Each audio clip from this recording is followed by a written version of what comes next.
नमस्कार, आप देख रहे हैं अपना बिहार। मैं हूं आपके साथ विभा उपाध्याय। बुलेटिन की शुरुआत इस वक्त की बड़ी खबर के साथ। खबर समस्तीपुर से, जहां पर डकैती की अब तक की सबसे बड़ी वारदात के बाद पूरे पुलिस महकमे में खलबली सी मच गई है। दिन दहाड़े 10 की संख्या में अपराधियों ने हीरा ज्वेलर्स से 1 करोड़ से ज्यादा की ज्वेलरी की लूट की वारदात को अंजाम दिया है। एक लड़की के साथ अपराधी ग्राहक बनकर दुकान में घुसे और फिर डकैती की इस बड़ी घटना को अंजाम दिया जाता है। डकैतों ने ज्वेलरी शॉप के कर्मचारियों से मारपीट भी की है। ग्राउंड जीरो से ज्यादा जानकारी दे रहे हैं न्यूज़ 18 संवाददाता मुकेश कुमार।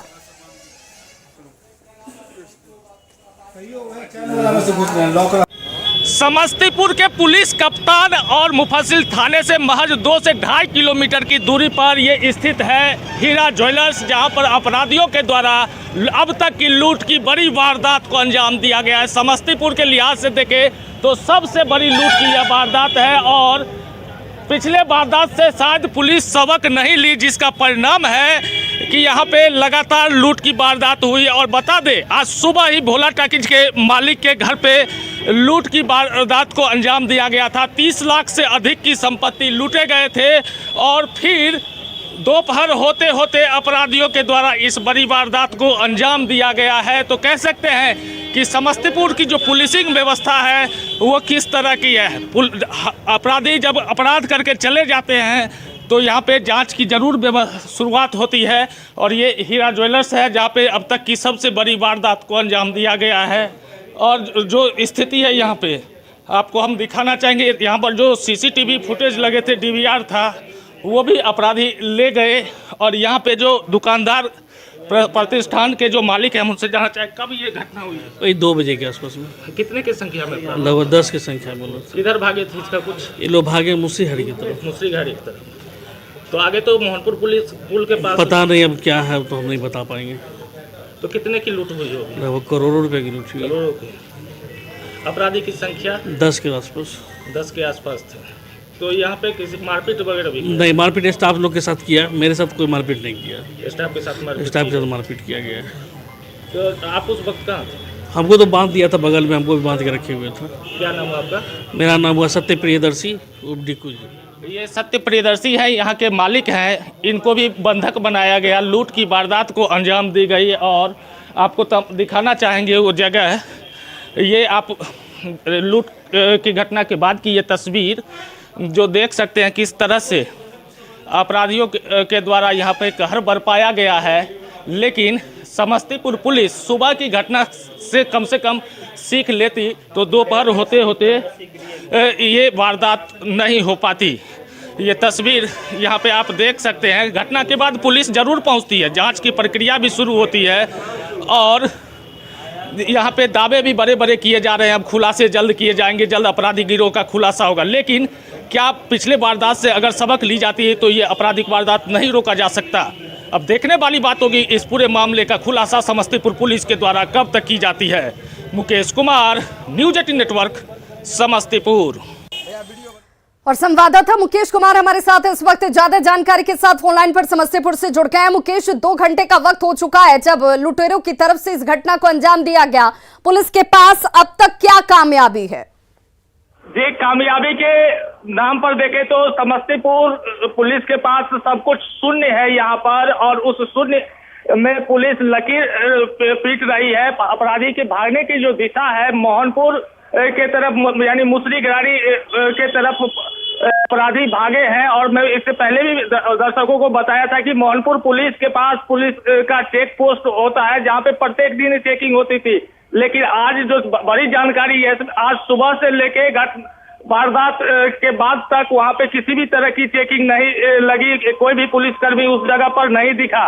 और एक और अपडेट है इसमें, जो ग्राहक बन करके लूट की वारदात को अंजाम देने के लिए अपराधी पहुंचे थे, उसमें एक लड़की शामिल है जो उन अपराधियों के साथ यहाँ पे शामिल थे। और उसके बाद इस पूरे वारदात को अंजाम दिया गया है और उनको कब्जे में ले लिया। यहाँ पे जो कर्मी थे उनके साथ मारपीट की घटना को अंजाम दिया गया और इस बड़ी वारदात को अंजाम दिए गए। अब चारों तरफ मुकेश, चूंकि इस संस्थान में, इस जगह ज्वेलरी शॉप में जो टीवीआर लगा हुआ था उसे अपराधी अपने साथ ले गए, लेकिन आसपास भी कई प्रतिष्ठान नजर आ रहे हैं, ये भीड़भाड़ का इलाका भी है, तो दूसरी सीसीटीवी फुटेज की मदद ली जा रही है, उनसे इन लोगों को आइडेंटिफाई करने की कोशिश हो रही है क्या? जी, यहाँ पे पुलिस के तरफ से कहा गया कि आसपास में जो सीसीटीवी फुटेज लगे हैं उसकी जांच की जाएगी, लेकिन अभी उन फुटेज को निकालने के लिए 1-2 पदाधिकारी को जरूर लगाया गया है, लेकिन जो कार्रवाई होनी चाहिए थी, मजबूत कार्रवाई, वो होता नहीं दिख रहा है। सड़क पर पुलिस इधर उधर जरूर कर रही है। मुकेश, जिस चेक नाके का जिक्र आप बार बार कर रहे हैं कि यहाँ थाने से शॉप और शॉप से उस चेक नाके तक में चेकिंग पॉइंट जरूर बना हुआ था, लेकिन आज वहां पर किसी को डिप्लॉय नहीं किया गया, कोई पुलिसकर्मी वहां मौजूद नहीं था, उसके पीछे का तर्क क्या दे रहे हैं अधिकारी? जी देखिए, यहाँ पे जिस जगह पे चेकिंग पॉइंट जो पुलिस का है वो मोहनपुर क्या जो पुल है जमुआरी नदी के पास, वहां पे चेकिंग का पॉइंट बनाया गया है, जहां पे हर रोज पुलिस को ये चेकिंग करनी है, लेकिन आज वहां पे नहीं लगी। और थाना जो जिले के पुलिस कप्तान के आवास और थाना और उस मोहनपुर पुल के बीच की ये जगह है जहां पे अपराधियों के द्वारा इस वारदात को अंजाम दिया गया है। उसे सहज ही अंदाजा लगा सकते हैं कि अपराधी के हौसले समस्तीपुर में कितने बुलंद है और उसके सामने समस्तीपुर पुलिस किम कर्तव्य विमूढ़ नजर आ रही है। अपराधी बार बार आपराधिक वारदात को अंजाम देके यहाँ से आराम से निकल जाते हैं। पुलिस बाद में अंधेरे में लकीर पीटती है, आपराधिक वारदात का खुलासा करने का दावा करती रहती है, लेकिन अपराध कैसे रुके, इस ओर मजबूत कदम अब तक पुलिस के द्वारा नहीं उठाया गया, जिसका परिणाम है कि लगातार मुकेश, यहाँ पर पुलिस की तरफ से लापरवाही क्या साफ तौर पर नजर आती है? आम लोग क्या कह रहे हैं, क्योंकि भोला टॉकीज के मालिक के घर डकैती होती है अहले सुबह 3 बजे के आसपास, तो क्या उसके बाद सड़क पर चौकसी नजर नहीं आई? क्या उन लुटेरों को पकड़ने के लिए किसी तरह की रणनीति पर काम नहीं किया जा रहा था, जिसका फायदा एक बार फिर से लुटेरों ने उठाया? जी निश्चित रूप से पहले सुबह जिस तरह की वारदात हुई, शहर के सबसे बड़े लोगों में से एक भोला टॉकीज के जो मालिक है उनके घर को निशाना बनाया गया। उसके बावजूद समस्तीपुर पुलिस जो एक रूटीन होता है, रूटीन वर्क के तरह काम करते रह गए, कोई ठोस रणनीति यहाँ नहीं दिखी। अगर उस कार्रवाई को लेकर के भी सड़क पर पुलिस एक्टिव होती तो शायद अपराधी इस तरह की वारदात को अंजाम नहीं देते, लेकिन उस सुबह की वारदात से पुलिस कहीं कोई सीख नहीं ली और परिणाम रहा कि ये बड़ी वारदात जो जिले का अब तक का जो इतिहास है उसमें सबसे बड़ी वारदात ये ज्वेलरी लूट की वारदात हुई है। और पुलिस अब दावा जरूर कर रही है, हर जगह पुलिस और हर बार की तरह एक बार फिर से घटना होने के बाद पुलिस की टीम पहुंची है, तफ्तीश की बात की जा रही है, जांच पड़ताल जरूर हो रही है, लेकिन अपराधियों ने घटना को अंजाम दिया, लुटेरे फरार हो चुके हैं और 1 सप्ताह के अंदर 3 लूट की घटनाएं। और इस घटना के बाद एक बार फिर से सवाल यही कि आखिर पुलिस किस तरह से काम करती है कि लुटेरों पर अंकुश नहीं लग पा रहा। बहुत बहुत शुक्रिया मुकेश, तमाम जानकारी के लिए आपका। तो समस्तीपुर में 12 घंटे के भीतर डकैती की 2 बड़ी वारदातें सामने हैं। मोहनपुर नक्कू में ज्वेलरी की दुकान से डकैत 1 करोड़ से ज्यादा का सामान लेकर यहां से फरार हो गए और ठीक इससे पहले सिनेमा हॉल के मालिक के घर डकैती की घटना को लुटेरों ने अहले सुबह ही अंजाम दिया। डकैत 30 लाख से ज्यादा का सामान और कैश लेकर फरार हो चुके हैं। घर वालों से मारपीट भी की गई।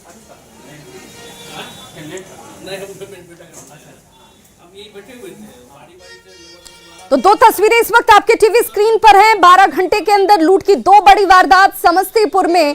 व्यवसायी से लेकर आम लोग किस तरीके से दहशत में, उसका अंदाजा आप लगा सकते हैं, क्योंकि अगर ये बीच सड़क की, मुख्य मार्ग की और बड़े व्यवसायियों की स्थिति ऐसी है जहां पर जिसे पौष इलाका माना जाता है, व्यस्ततम इलाका माना जाता है, वहां पर लुटेरे अगर बेखौफ होकर घटनाओं को अंजाम दे रहे हैं तो दूर दराज के इलाकों में रहने वाले लोगों की चिंता वाजिब नजर आती है। 2 तस्वीरें इस वक्त आपके टीवी स्क्रीन पर 2 घटनाओं की, लेकिन पुलिस के हाथ अब तक खाली।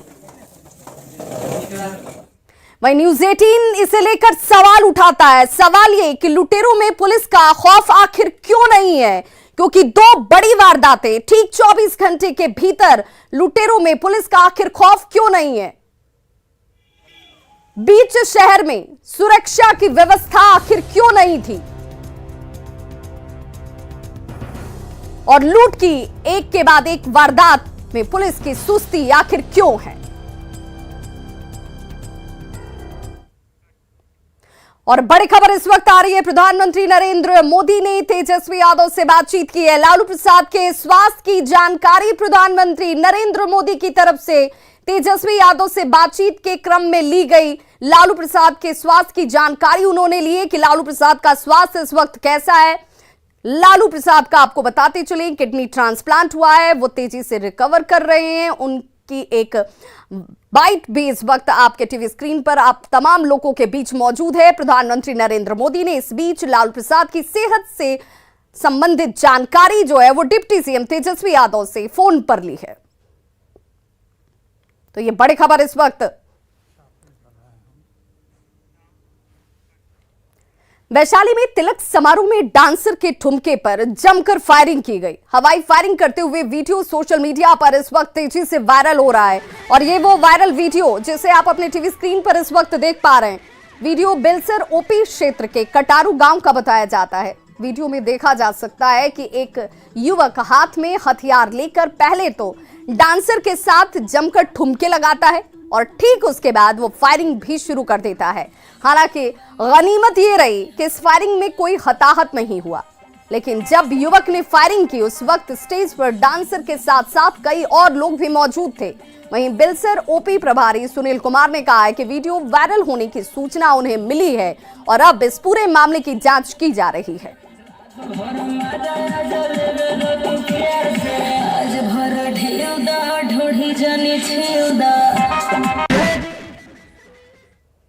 मुजफ्फरपुर के एसकेएमसीएच में मरीज की मौत के बाद जमकर हंगामा हुआ। मरीज के परिजन और गार्ड आपस में ही इस दौरान भिड़ जाते हैं। मृतक सरोज की पहचान शिवर के रहने वाले राजकुमार के रूप में की गई है। राजकुमार को सीतामढ़ी से रेफर करने के बाद एसकेएमसीएच में लाया गया था इलाज के लिए, जहां उसकी स्थिति बिगड़ने पर इमरजेंसी में उसे भर्ती कराया गया, लेकिन इलाज के ही क्रम में उसकी मौत हो गई। मृतक के परिजनों ने लापरवाही का आरोप लगाते हुए जमकर हंगामा किया। अस्पताल के अधीक्षक डॉक्टर बाबू साहब झा ने मामले की जांच की बात कही है। तो फिर मैंने शुक्र और शनिवार को डॉक्टर विजय कुमार के पूरा ऊपर नीचे मैंने खोजा, नहीं मिला। फिर मैंने डॉक्टर सौरभ कुमार को रिक्वेस्ट किया, हाथ जोड़ा, सर प्लीज़ देख दीजिए, बहुत सीरियस है। वो बोलता है नहीं, मैं नहीं देखूंगा, मैं नहीं देखूंगा, जो आपका डॉक्टर विजय कुमार है वही देखेगा, नहीं तो मैं नहीं देखूंगा, दूसरे पेशेंट को नहीं। मैं बोला सर बहुत इमरजेंसी है, देखिए अगर कुछ पेशेंट को हो जाता है तो आप रिस्क लीजिएगा। तो बोलता है ऐसे नहीं बोल सकता। उनका इलाज करना डॉक्टर का पहला कर्तव्य है। पुलिस केस बाद में होगा, पहले हमको जान बचाना है, पहले इलाज करना है। यदि आपको ऐसा कभी देखते हैं तो आप तुरंत हमको सूचना दीजिए, हम डॉक्टर साहब से पूछेंगे कि वो सरकारी अस्पताल में काम कर रहे हैं कि अपना निजी क्लिनिक चला रहे हैं। नवादा में तेल टैंकर से भारी मात्रा में शराब की बरामदगी की गई है। चितकोली जांच चौकी के पास जांच में टैंकर से शराब बरामद किया गया। टैंकर में चैम्बर बनाकर शराब रखा गया था। ये तस्वीरें एक्सक्लूसिव इस वक्त आपके टीवी स्क्रीन पर, जहां पर इसी टैंकर का इस्तेमाल किया जा रहा था शराब की तस्करी करने के लिए।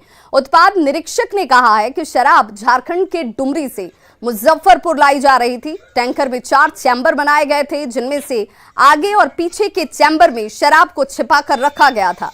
जब्त शराब की कीमत तकरीबन 27 लाख के आसपास आंकी जा रही है। पुलिस ने टैंकर के ड्राइवर और खलासी को गिरफ्तार कर लिया है और इस वक्त पूछताछ जारी है। जांच करने पर उसमें से 4 चैम्बर बने हुए थे, जिसमें 2 चैम्बर खाली थे, परंतु 2 चैम्बरों में शराब भरी हो पाई गई।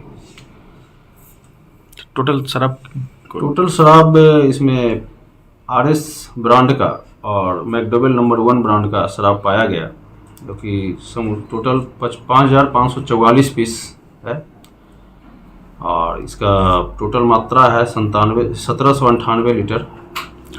सर अनुमान बाजार मूल्य क्या होगा सर? बाजार में इसका लगभग 26 से 27 लाख, जो कि बिहार में जिस रेट में सेल करता है अवैध रूप से, उसके हिसाब से 26 से 27 लाख रुपये इसका। और अब बात पूर्व केंद्रीय मंत्री RCP सिंह की करते हैं, जिन्होंने एक बार फिर से मुख्यमंत्री नीतीश कुमार पर जमकर प्रहार किया है। उन्होंने सीएम नीतीश कुमार से शराबबंदी को तत्काल खत्म करने की मांग की। कहा कि शराबबंदी की वजह से बिहार के ताड़ी व्यवसायी भी परेशान हो चुके हैं। साथ ही साथ उन्होंने नीतीश कुमार की जिद इसे बताया और नीतीश कुमार से ही जिद को छोड़ने की बात कहते नजर आए। राज्य को इस जिद की वजह से भारी नुकसान हो रहा है, लिहाजा राज्य हित में उन्होंने अपनी जिद छोड़ देनी चाहिए। उन्होंने सीएम नीतीश को सलाह भी दी कि शराबबंदी पर ज्यादा फोकस न करते हुए उन्हें विकास के कार्यों पर ध्यान देना चाहिए। देखिए, बिना मतलब का मुख्यमंत्री जी को शराबबंदी का मुद्दा नहीं बनाना चाहिए, तत्काल उसको समाप्त कर देना चाहिए। और तो और छोड़ दीजिए जी ताड़ी पर, दिन भर कार्रवाई जो ताड़ी बेचता है, उनको पता है ना, उनको तो गांव में कभी रहे नहीं। हम तो गांव में रहते हैं, चारों तरफ देखिए कितना ताड़ का पेड़ है, सब दिन लोग ताड़ी पीते रहे। हमारे गांव में बहुत चौधरी समाज के लोग हैं, तो क्या करता है, कहाँ से उसका रोजी रोटी चलेगा। आप कहते हैं नीरा, तो उनको पता है ना जी कि ताड़ी 3 टाइम निकलता है, तो तीनों टाइम का ताड़ी एक बार में कैसे निकल जाएगा, क्यों उनको समझा दिया है। तत्काल इसे बंद करना चाहिए मुख्यमंत्री जी को।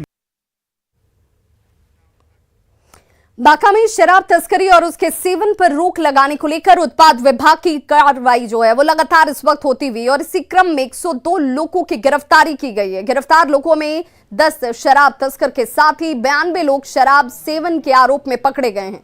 ये कार्रवाई भागलपुर उत्पाद विभाग के डिप्टी कमिश्नर संजय कुमार के नेतृत्व में चलाई गई, जिसमें झारखंड से लगे चेक पोस्ट और अन्य सेल पॉइंट से गिरफ्तारी की गई है, जिसमें 12 वाहन से भी आधे दर्जन शराबियों को गिरफ्तार किया गया।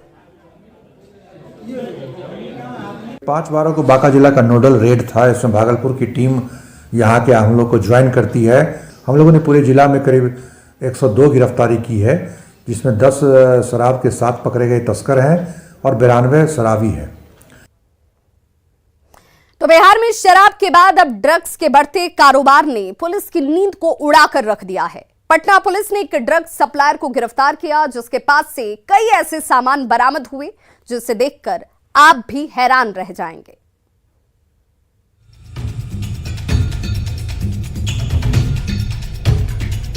ये महंगी दवाएं और इंजेक्शन इलाज के लिए नहीं बल्कि नशेड़ियों की नशे की लत को शांत करने का एक जरिया है। जी हाँ, शराब तो शराब, अब नशे के सौदागर दूसरे विकल्प भी तलाशने लगे हैं। विकल्प भी ऐसे कि आप देखकर हैरान रह जाएंगे। पटना में इसी विकल्प का कारोबार बड़ी तेजी से फल फूल रहा है। पत्रकार नगर थाना में एक बहुत ही यूनिक केस सामने आया था, जिसमें जो एक व्यक्ति है वो पहले तो होलसेलर्स से नॉर्मल सामान्य रूप से कम दाम पे कमीशन लेके सप्लाई करवाता था नॉर्मल ड्रग्स, लेकिन इसी क्रम में वो अन्य सिंडिकेट्स के संपर्क में आया और उसने जो मनोतेजिक ड्रग्स होते हैं, हाई क्वालिटी ड्रग्स होते हैं जो एनेस्थीसिया के काम आते हैं, या फिर जो इनका सेल ओपन मार्केट में प्रतिबंधित है, होलसेलर से लेकर बहुत ही भारी मुनाफे और कमीशन के साथ जो ड्रग यूजर्स हैं उनको सप्लाई कर रहा था बिहार के विभिन्न जिलों में। दरअसल बिहार से सटे नेपाल से मादक पदार्थों की तस्करी धड़ल्ले से हो रही है, लेकिन इन सब के बीच पटना में नशे की ऐसी दवाइयां मिली हैं जो पंजाब तक प्रतिबंधित हैं। पत्रकार नगर पुलिस ने नालंदा के एक शख्स को गिरफ्तार किया है जो मादक पदार्थों से भी ज्यादा खतरनाक दवाइयां और सुई की सप्लाई करता था। जो कुछ दवाइयाँ होती हैं जिनको हम रेस्ट्रिक्टेड ड्रग्स कहते हैं, जो बिना प्रिस्क्रिप्शन के नहीं मिलती हैं, और कुछ ऐसी भी ड्रग्स होती हैं जो केवल हाई एंड ट्रीटमेंट जहाँ होती है वहाँ पे यूज़ की जाती हैं। तो ये समहाउ इसके पास एक्सेस थी ऐसी दवाइयों की, और ये क्या करता था कि उनको होलसेलर से लेके और बिना प्रिस्क्रिप्शन के ये पेशेंट्स को नहीं बल्कि एक जो नशेड़ी होते हैं उनको ये बेच रहा था। बहरहाल पुलिस अधिकारी कार्रवाई का दम तो भर रहे हैं, नशे के सौदागरों के खिलाफ मुहिम चलाने का दावा भी कर रहे हैं, लेकिन जिस तरह बिहार में शराब की जगह दूसरे मादक पदार्थों और नशीली पदार्थों का बाजार बढ़ रहा है, समय रहते यदि उस पर अंकुश नहीं लगाया गया तो ये न केवल युवा पीढ़ी बल्कि परिवार और समाज के लिए भी नासूर बनता जाएगा। पटना से न्यूज़ 18 के लिए संजय कुमार की रिपोर्ट। खबर लखीसराय से, जहां पर पुलिस को एक बड़ी कामयाबी हासिल हुई है। पुलिस ने 50,000 के इनामी हार्डकोर नक्सली सुभाष शाह को नालंदा के बिहार शरीफ से गिरफ्तार कर लिया है। गिरफ्तार नक्सली सुभाष शाह पर 2013 में कुंदर हॉल्ट के पास हुए धनबाद पटना इंटरसिटी में लूटकांड, कजरा नक्सली मुठभेड़ समेत कई नक्सली कांड इसके नाम पर दर्ज है।